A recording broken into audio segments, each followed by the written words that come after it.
사회생활을 하다 보면 꼭 이런 사람이 있습니다.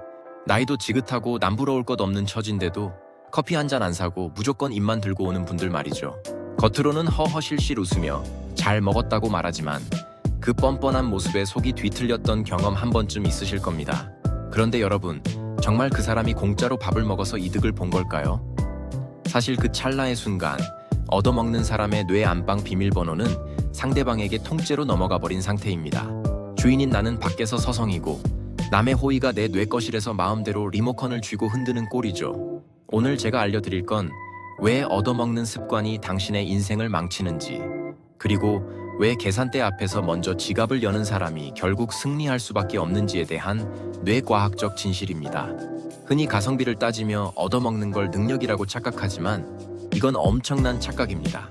남이 사주는 밥을 상습적으로 얻어먹는 순간 당신의 뇌는 수동적인 방어 모드로 고착화됩니다. 밥값을 굳혔다는 짧은 도파민 뒤에 상대의 눈치를 봐야 한다는 거대한 부채의식이 전두엽을 장악하기 때문입니다. 우리는 흔히 돈을 내는 사람이 호구라고 생각합니다. 특히 가까운 가족이나 친구 사이일수록 이런 일을 당연하게 여기기도 하죠. 하지만 명심하세요. 인간관계에도 분리수거가 필요합니다. 땅을 보고 씨앗을 뿌려야 열매를 맺듯 누구에게 지갑을 열고 누구를 멀리해야 할지 아는 것이 자존감을 지키는 가장 빠른 길입니다. 진짜 고수들은 첫 만남에서 먼저 계산을 합니다. 호의를 베푸는 동시에 상대의 그릇을 파악하기 위해서죠. 그들은 돈을 쓰는 게 아니라 싹수 없는 인간을 단칼에 잘라내기 위한 가장 저렴한 테스트 비용을 지불하는 것입니다. 앞으로 이어질 내용에서는 왜 공짜 밥이 당신의 뇌를 노예로 만드는지, 그리고 왜 인색한 사람 곁에는 결국 아무도 남지 않는지, 그 충격적인 원리를 하나씩 파헤쳐 보겠습니다. 이 영상이 여러분의 인생 운전대를 되찾고 자존감을 세우는 데 도움이 된다면 지금 바로 구독과 좋아요 버튼을 눌러주세요. 여러분의 구독은 더 깊고 날카로운 심리학의 통찰을 전해드리는 가장 큰 힘이 됩니다. 자, 그럼 이제 본격적으로 당신의 뇌를 인질로 잡고 있는 그 불편한 호의의 비밀을 열어보겠습니다. 왜 우리는 얻어먹고 나면 마음 한구석이 찜찜할까요? 이건 여러분이 소심해서가 아닙니다. 뇌과학적으로 보면 이건 뇌의 배달 사고입니다. 우리 뇌에는 인류가 생존을 위해 진화시키며 각인한 상호성의 원칙이라는 강력한 회로가 있습니다. 누군가에게 호의를 받으면 반드시 갚아야만 생존 확률이 높아졌던 원시 시대의 기억이 DNA에 새겨져 있는 것이죠. 심리학에서는 이를 부채의 법칙이라 부릅니다. 상대가 나에게 무언가를 베푸는 순간 우리 뇌의 편도체는 비상사태에 돌입합니다. 갚지 못한 빚을 위험 신호로 인지하는 것이죠. 이때 놀라운 사실이 하나 있습니다.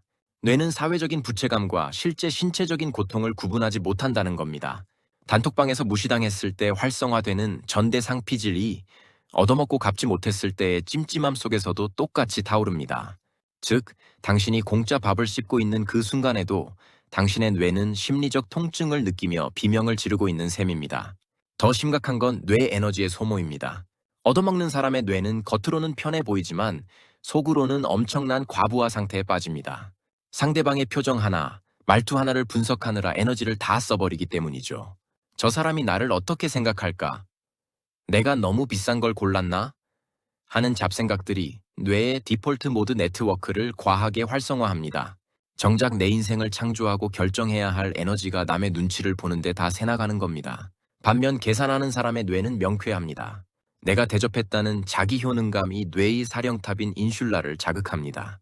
계산대 앞에서 카드를 내미는 그 3초의 순간 뇌에서는 지배력과 관련된 호르몬이 분비되며 주도권을 확보합니다.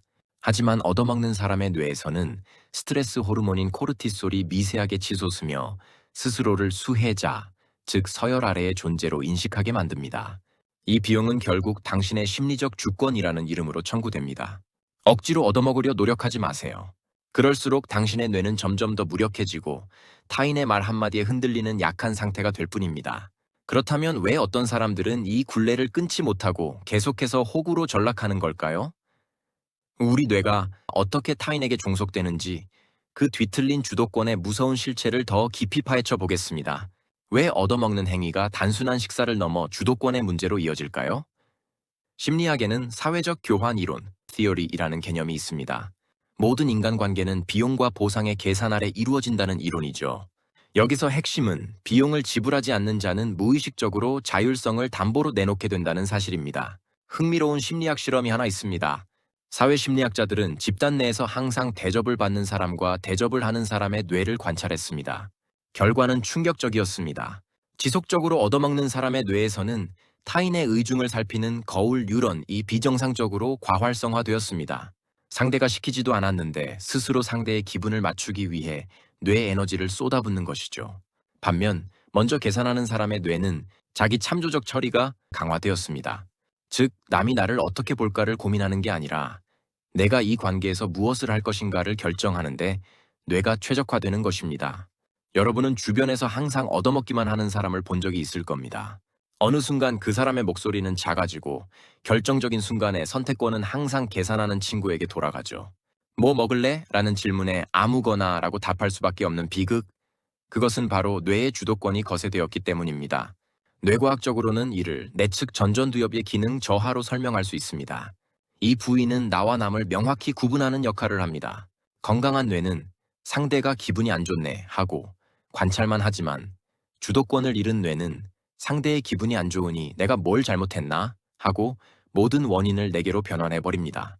나라는 중심이 흐릿해지면서 뇌가 타인의 감정에 종속되는 일종의 심리적 예속 상태에 빠지는 겁니다. 하루 종일 남의 눈치를 보고 남의 지갑 사정을 살피느라 정작 나는 어디 있는지 잊어버리는 것. 이것이 공짜 밥이 청구하는 진짜 청구서입니다. 그렇다면 이 얻어먹는 굴레에서 벗어나려면 어떻게 해야 할까요?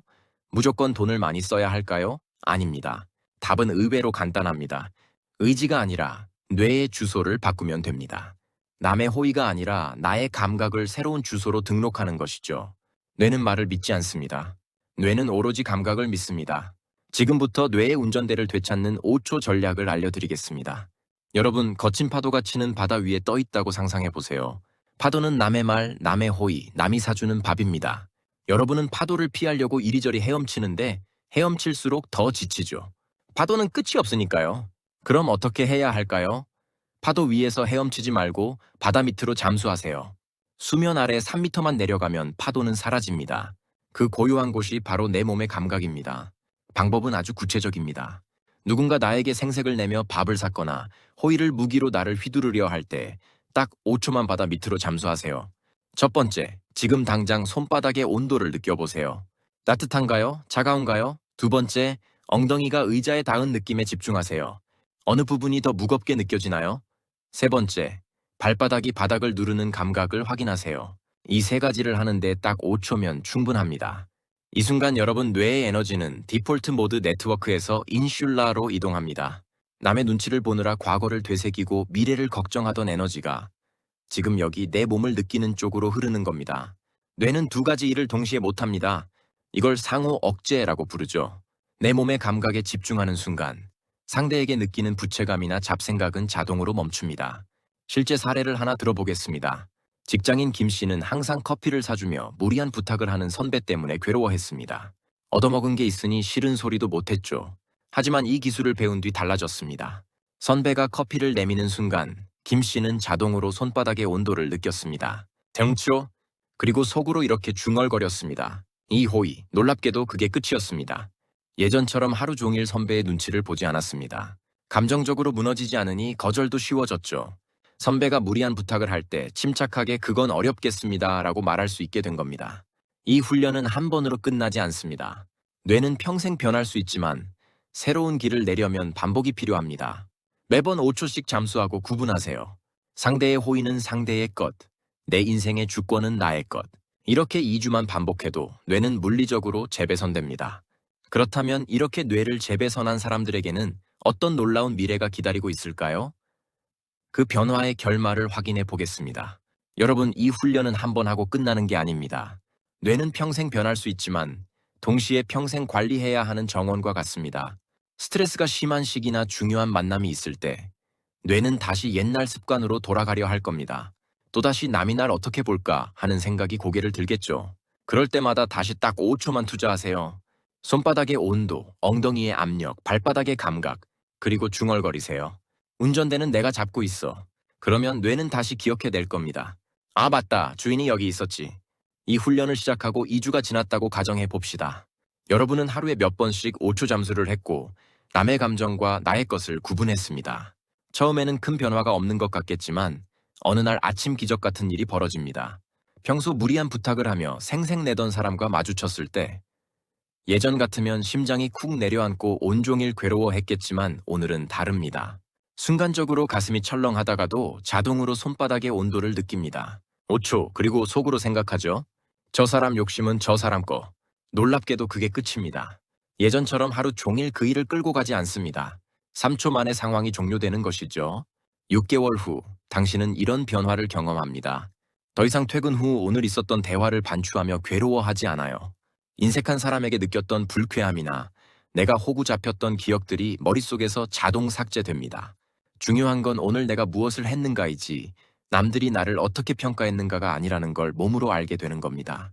1년 후 당신은 완전히 다른 사람이 됩니다. 누가 차갑게 대해도 저 사람 힘든 날이구나 하고 진심으로 공감하되 내 에너지는 빼앗기지 않죠. 내 에너지 탱크가 주도권이라는 연료로 가득 차 있기 때문입니다. 남의 감정을 처리하느라 에너지를 소진하지 않았으니까요. 자존감이 높아졌다는 건 자존감의 위치가 바뀌었다는 뜻입니다. 예전에는 당신의 자존감이 남의 손에 있었습니다. 남이 칭찬하면 올라가고 남이 비난하거나 무시하면 내려갔죠. 하지만 이제 자존감은 내 몸 안에 있습니다. 내 손바닥의 온도, 내 심장의 박동, 내 발이 땅을 딛는 이 감각이 나를 증명합니다. 남의 말은 참고사항일 뿐 나를 정의하지 못하는 겁니다. 자존감은 거창한 성공으로 증명하는 게 아닙니다. 매일 아침 내 뇌의 운전석에 내가 앉아서 시동을 거는 겁니다. 남들이 뭐라고 하든 공짜 밥으로 나를 유혹하든 나는 여기 있습니다. 내 몸 안에 내 감각 속에 확실하게 존재하죠. 이게 진짜 자존감입니다. 오늘부터 시작하세요. 남의 호의에 마음이 흔들릴 때마다 5초만 바다 밑으로 잠수하고 구분하세요. 이 감정은 당신 거. 2주 후 여러분은 완전히 다른 사람이 되어 있을 겁니다. 남의 평가가 아니라 내 감각이 나를 지배하는 사람으로 말이죠. 뇌의 운전대를 되찾으세요. 그 차의 주인은 오직 당신입니다. 여러분의 뇌는 지금 이 순간에도 변화하고 있습니다. 오늘 준비한 내용은 여기까지입니다. 지금까지 다 함께 심리학이었습니다. 시청해 주셔서 감사합니다.